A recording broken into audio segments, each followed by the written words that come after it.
ఆశ్రమ లేఖలు ఏప్రిల్ 8, 1947.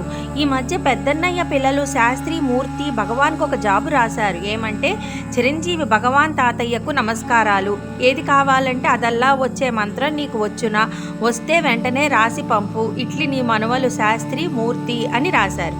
చిరంజీవి తాతయ్య ఏమిటి చిలిపి చేష్టలని నేనంటే, సత్యమే రాశారమ్మా. చిరంజీవి భగవాన్ కాక వేరెవ్వరూ, చిరకాలం జీవించే తాతకు నమస్కారం, కావాలన్నదల్లా పడ్జెట్టు ఆశీర్వదించు అన్నారు. తప్పేమి అన్నారు సుందరేశ్ అయ్యర్. భగవాన్ నవ్వుతూ, చిన్నతనంలో మా మేనత్త కుమారుడు రామస్వామి గారికి నేను ఇలాగే ఒక జాబు రాశాను. కొన్నాళ్ళు దిండిగల్లులో వారింట్లో ఉండి చదువుకున్నాను కదా. ఒక సెలవునకు తిరుచలి వచ్చాను. ఆ రామస్వామి గారికి ఉత్తరం రాయాలని బుద్ధి పుట్టింది. ఏం రాయాలో తెలియదు. మా నాయన వారికి రాసే జాబుల్లో రాముకు ఆశీర్వాదాలు అని రాయటం చూశాను. ఇంకేం నేను కూడా బావకు ఆశీర్వాదములు అని రాయటం సాగించాను. నాకంటే వయసులో పెద్ద కదా, నమస్కారాలని రాయటం తెలియదు.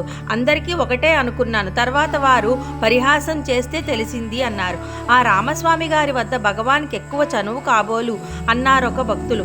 అవును, తిరుచలి సుందరం మందిరంలో ప్రస్తుతం నా పటం పెట్టిన చోట ఒక పట్టె మంచం ఉండేది. దాని మీద మా నాయన పడుకునేవారు. ఆ మంచం ఎక్కేందుకు ఆ రామస్వామి గారికి నాకు తప్ప మరెవ్వరికీ స్వతంత్రం ఉండేది కాదు.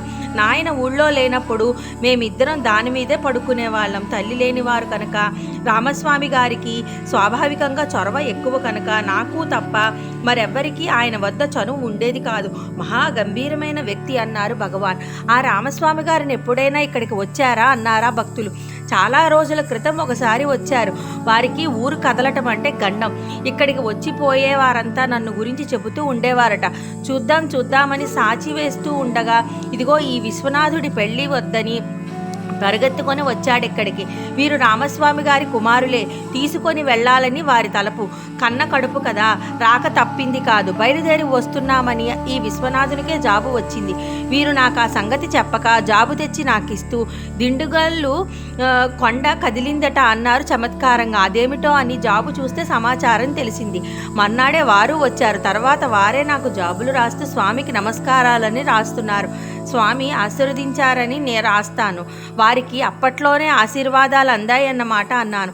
ఇలా జరుగుతుందని అప్పుడు ఎవరైనా అనుకున్నారా? ఏదో రాశానంతే అన్నారు భగవాన్.